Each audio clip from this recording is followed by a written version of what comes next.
नमस्कार, मैं मनीष कुमार वर्मा। इस न्यूज में आप लोग को सुनाएंगे कि किस प्रकार संत महात्मा लोग रामाशंकर प्रवचनकर्ता ने किस प्रकार से अपना वार पुजारियों और मुल्लाहों पर कर रहे हैं। विश्वास करे, रात दिन भगवान का पूजा करे और कर्म बढ़िया न करे, उसकी क्या गति होगी।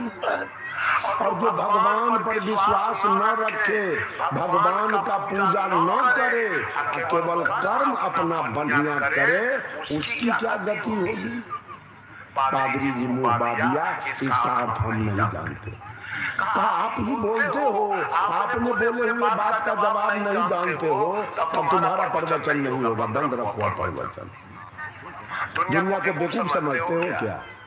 दूसरे को समझाते हो, आपने कहते हो हम जानबे न करते। पादरी को तो बड़ा दुख हुआ, कल से तो मेरा प्रवचन नहीं होने देगा। कहा ये काम करो साधु जी, 2 दिन का छुट्टी हमको दो, अब बूझ समझ के हम जवाब देंगे। कहा 2 दिन नहीं 5 दिन का मैं छुट्टी आपको दिया, जाओ। पादरी जी अपने घर गए, नित्यदिन भोजन करके शाम में बिछावन पर जाते थे और चिंतन शुरू करते थे जवाब के लिए। जवाब तो कुछ आया नहीं और 11-12 बज गया, रात निद्रा आ गई और पादरी जी सो गए।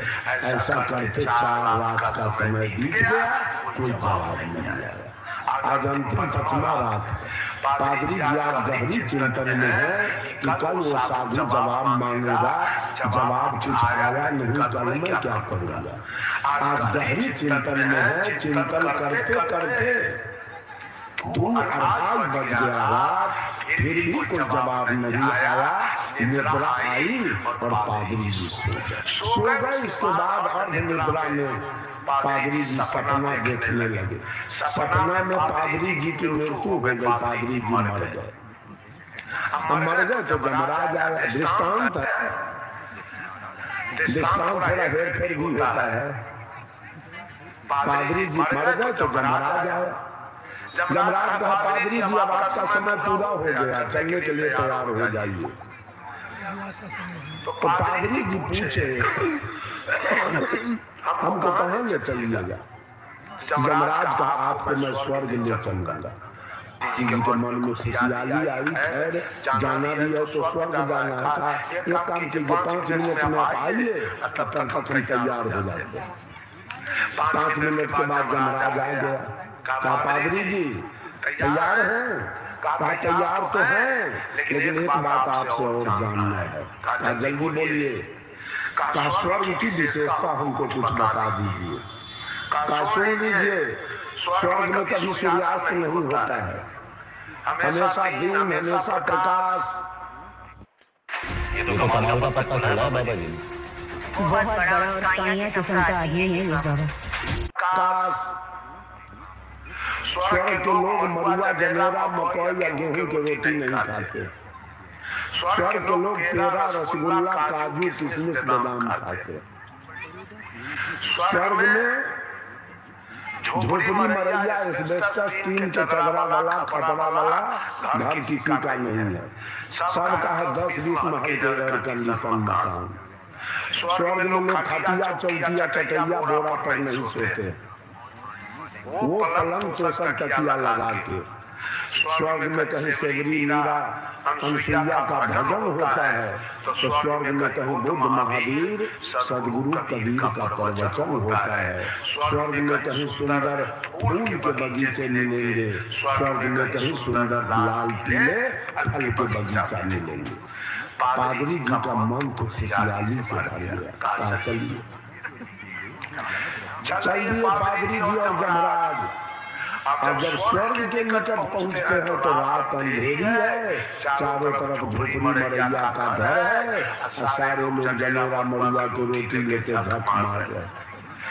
कहीं ना मीरा का भजन है, न का बुद्ध, महावीर, सदगुरु का, कबीर का कहीं प्रवचन भी नहीं। पादरी कहा जमराज से कितना झूठ बोलते हो आप। जिसको कहा था स्वर्ग है, तू तो नरक से बदतर है। स्वर्ग कहा ठीक है, स्वर्ग तो मैं देख लिया।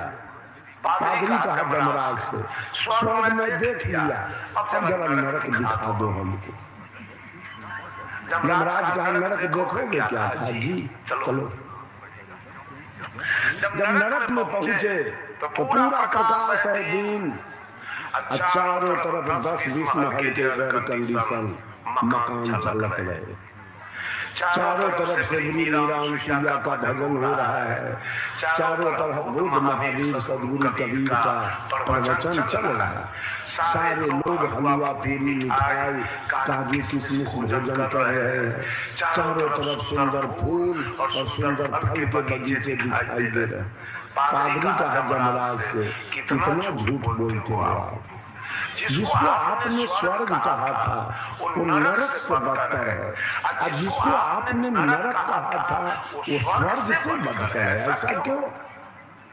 तो जमराज जवाब दिया, ए पादरी जी, आपके जैसे लोग जो रात दीटा में चोकर मिलाते हैं, घी में डलडा मिलाते हैं, चावल में कंकर मिलाते, डंडी मारते। एक आदमी सत्यनारायण भगवान का पूजा किया, एक आदमी से कहा जाइए थोड़ा प्रसाद ले आइए, इलायची दाना। तो गया इलायची दाना लाने, और शाम हो रही थी, दुकानदार को दिया, कहा कि 1 किलो इलायची दाना दीजिए, तो दुकानदार के रतौनी भेल, वो बेचारा बदखारा ऐसे ऐसे टोने लगा। ये बुझ गया कि इसको रतौनी भेल है, सोचता नहीं, गहकी 2 किलो चढ़ा दिया, पैसा दिया 1 किलो का 2 किलो चढ़ा दिया। अब 2 किलो लिया प्रसाद, गया गुरु महाराज पूछा, रे लाया? तो जी कितना लाया? 2 किलो। हम कहे थे 1 किलो लाने के लिए, पैसा क्या लगाया 2 किलो में? कहा कोनो पैसा लगा है, दुकानदार के रतौनी भेल 1 किलो के बदला दिखा। तो गुरु महाराज कहा, जोरे बेटी जवान रे था, और 5 किलो में कहे चढ़ा।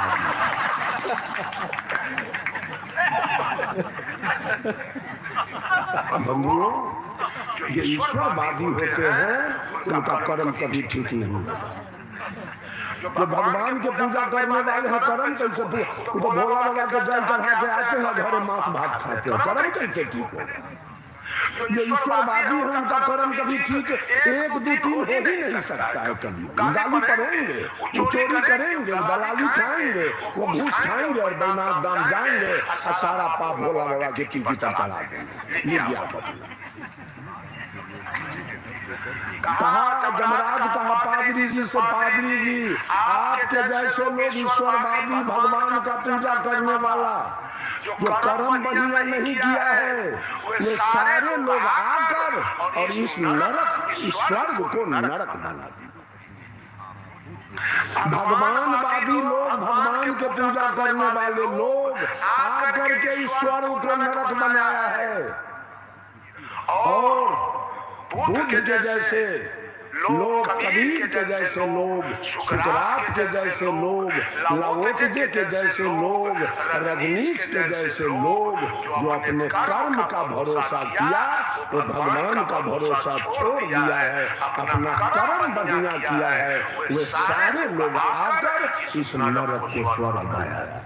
राम बुलावा भेजिया, दिया कबीरा होए, जो सुख साधु संग में सो वैकुंठ न होए।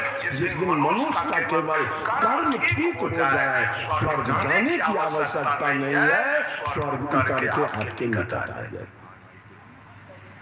ये सारे भगवानवादी लोग, भागवादी लोग और भगवानवादी लोग बैठे हैं, इनका सारा काम चलता है भगवान के ऊपर। भगवान जो करेगा वही होगा। बंधुओं, कर्म करना जरूरी है, लेकिन पेट के चलते। कर्म कीजिएगा तो पेट भोजन मिलेगा, बढ़िया कपड़ा मिलेगा, घर मिलेगा, बेटा बेटी का पढ़ाई होगा, बेटा बेटी का विवाह शादी होगा, अच्छे घर में घर बन जाएगा। लेकिन ये चाहिएगा कि मुक्ति हमको कर्म से मिल जाए। एक आदमी से हम पूछ लिए, ट्रेन में बोल रहा था, बोलो बम, बोलो बम। ये एगो बम तो डकैत रखता है, तोहरी कौन बम है, हमको भय लगता है बम से। आखिर दुनिया में हर शब्द का अर्थ होता है, तोरा बम शब्द का क्या अर्थ है जी?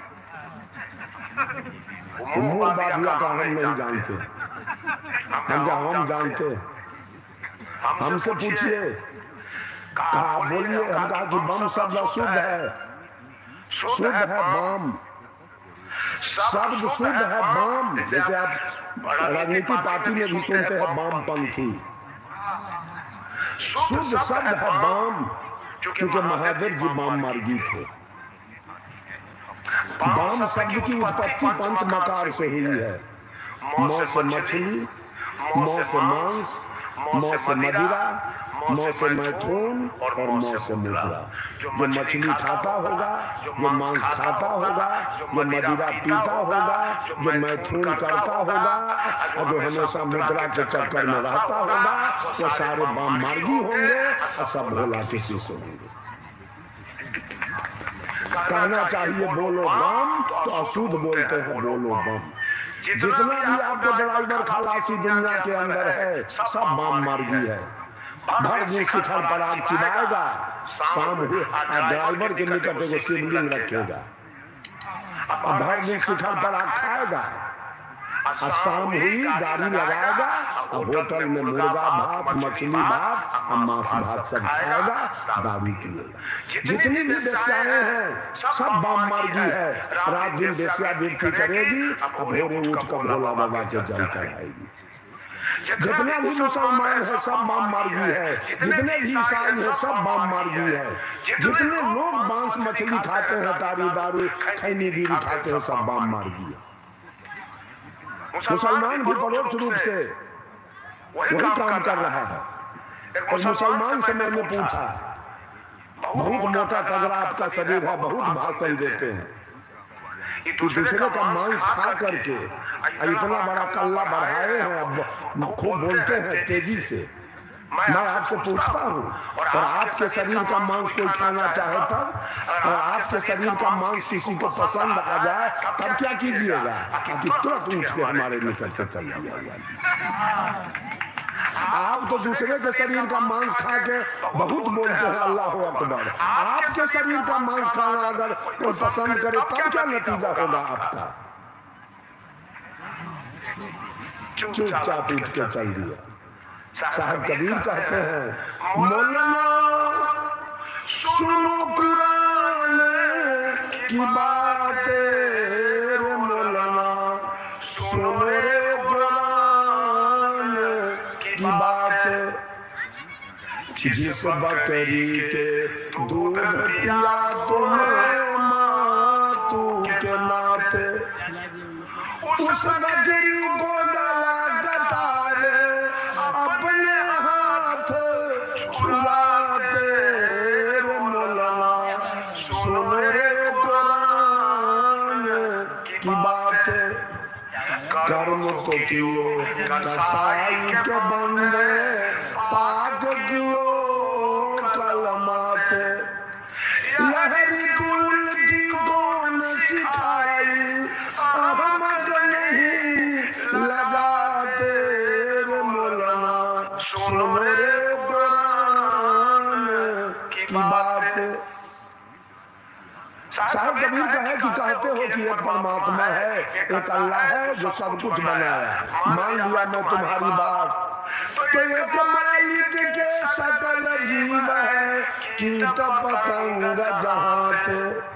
दूजा कहो कहाँ से आया, जिस पर आप गुस्साते रे मौलाना, सुन रे कुरान की बातें। बंधुओं, मैं चर्चा शुरू किया कर्म पर। जीने के लिए कर्म की आवश्यकता है और मुक्ति के लिए ध्यान और साधना की आवश्यकता है। परम पुरुष सद्गुरुदेव जी आभार रहे। बढ़ाने के लिए MSJP न्यूज एक बार अवश्य देखें, अपना राय कमेंट बॉक्स पर अवश्य भेजें। जय हिंद, भारत माता की जय।